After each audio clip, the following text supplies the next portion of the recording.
നമുക്ക് ഇന്നൊരു പഴയ കഥ പറയാം. കാലത്തിന്റെ കാറ്റിൽ മറഞ്ഞുപോയ ഒരു അതിഥി മതത്തിന്റെ കഥ. അതായത് കേരളത്തിലെ ജൈനമതത്തിന്റെ ചരിത്രം. ഒരു കാലത്ത് കേരളത്തിൽ ജൈനമതം വളരെ പ്രാധാന്യമുള്ള മതമായിരുന്നു. ഇന്നലകളിൽ വലിയ വലിയ ജൈനക്ഷേത്രങ്ങൾ, സന്യാസിമാരുടെ ആശ്രമങ്ങൾ, മതപരമായ ആചാരങ്ങൾ എല്ലാം ഇവിടെ ഉണ്ടായിരുന്നത്. എന്നാൽ ഇന്ന് ജൈനമതം കേരളത്തിൽ വളരെ കുറച്ച് ആളുകൾ മാത്രമേ പിന്തുടരുന്നുള്ളൂ. ഈ മതത്തിന്റെ യാത്ര നമുക്ക് ഒരിക്കൽ കൂടി സ്മരിക്കാം.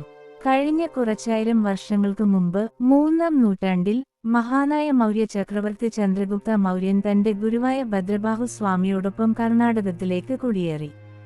അതോടൊപ്പം ജൈന സന്യാസിമാരും കേരളത്തിലേക്ക് എത്തി.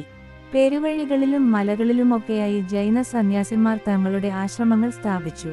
ഇവിടത്തെ ആചാരങ്ങൾക്കും ജീവിതരീതികൾക്കും ജൈന സാംസ്കാരിക മൂല്യങ്ങൾ ഉയർന്നു. നമ്മുടെ കേരളത്തിൽ പല സ്ഥലങ്ങളിലും ജൈനമതത്തിന്റെ ശക്തമായ സാന്നിധ്യമുണ്ടായിരുന്നു.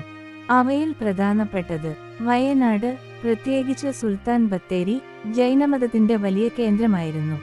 നമുക്ക് അറിയാവുന്ന സുൽത്താൻ ബത്തേരി ജൈനക്ഷേത്രം 13-ാം നൂറ്റാണ്ടിൽ നിർമ്മിക്കപ്പെട്ടതാണ്. പിന്നീട് ടിപ്പു സുൽത്താൻ ഈ ക്ഷേത്രം സൈനിക ക്യാമ്പായി ഉപയോഗിച്ചു. പഞ്ചായത്ത് കുന്നിലെ ഗുഹകളിൽ ജൈന സന്യാസിമാർ ഒരിക്കൽ ധ്യാനം ചെയ്തിരുന്നതായും വിശ്വസിക്കപ്പെടുന്നു. പിന്നെ മറ്റൊരു സ്ഥലം കാസർഗോഡ്. കുമ്പളയും മഞ്ചേശ്വരവും പഴയ ജൈന കേന്ദ്രങ്ങളായിരുന്നു. ഇന്നും അവിടെ ചെറിയ ജൈന സമൂഹങ്ങൾ നിലനിൽക്കുന്നുണ്ട്.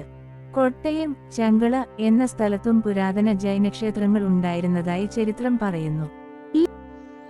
പിന്നീട് ജൈന ചരിത്രമുള്ള മറ്റൊരു സ്ഥലമാണ് പാലക്കാട്.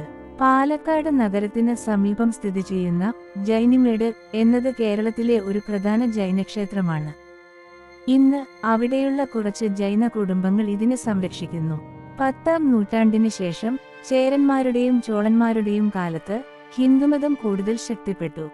ഭക്തി പ്രസ്ഥാനങ്ങളുടെ വളർച്ചയും വിവിധ സാമൂഹിക ഘടകങ്ങളും ജൈനമതത്തിന്റെ കേരളത്തിലെ സ്വാധീനത്തെ കുറച്ചു. അവഗണിക്കപ്പെട്ട ജൈന സമൂഹം പതിയെ ഹിന്ദുമതത്തിൽ ലയിച്ചു. ചിലർ മറ്റു പ്രദേശങ്ങളിലേക്ക് കുടിയേറി. ഭക്തി പ്രസ്ഥാനവും ഹിന്ദുമതത്തിന്റെ വളർച്ചയും കേരളത്തിൽ ജൈനമതത്തെ കുത്തനെ ബാധിച്ചു. ഇന്നും ജൈനികൾ കുറവാണെങ്കിലും അവരുടെ പൈതൃകം മറക്കാനാവാത്തതുമാണ്. അവശേഷിച്ച ക്ഷേത്രങ്ങളും പുരാവസ്തുക്കളുമാണ് അതിന്റെ ദൃക്സാക്ഷ്യം.